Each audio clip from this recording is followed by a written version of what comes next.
In this video lesson, let's take a look at the bones and prominent bony landmarks of the hand on the right side of the body with an anterior view.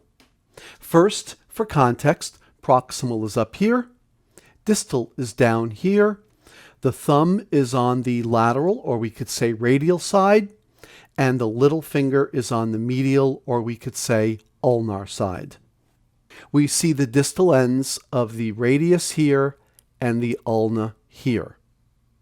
The bones of the hand can be divided into three groups: the carpal group, the metacarpals, and the phalanges. There are 8 carpal bones, and they are arranged in 2 rows, a proximal row and a distal row. From the lateral to ulnar side, beginning with the proximal row, we have the scaphoid, lunate, triquetrum, and the pisiform sits anteriorly on the triquetrum. In the distal row, we have the trapezium, trapezoid, capitate, and hamate. The scaphoid articulates with the radius, and depending on the position of the wrist joint, the lunate can also articulate with the radius. The distal row of carpals articulates with the proximal ends of the metacarpals, and that would be the carpo-metacarpal joint complex. There are 3 prominent bony landmarks on the anterior side for the carpal bones, and they are the tubercle of the scaphoid, the tubercle of the trapezium, and the hook of the hamate.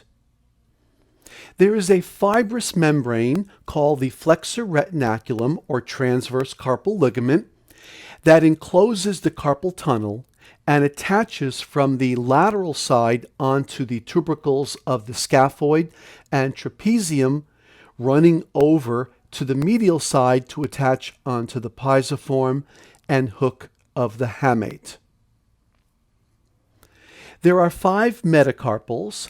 Metacarpal number 1 is in the thumb, metacarpal 2 is of the index finger, metacarpal 3 of the middle finger, metacarpal 4 of the ring finger, and metacarpal 5 of the little finger.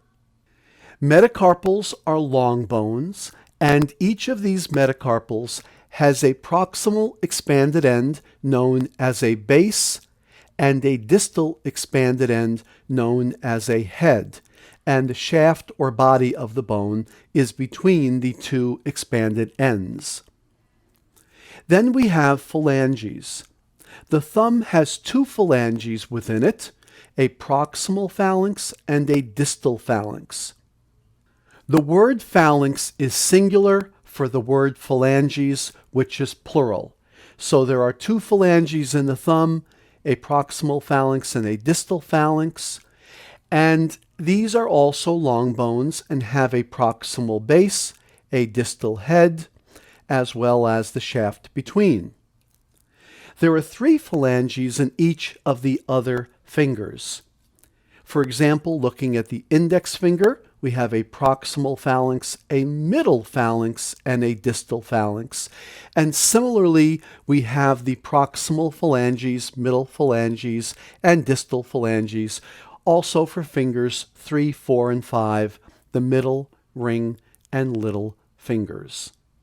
So this has been an exploration of the bones and prominent bony landmarks of the hand on the right side of the body with an anterior view.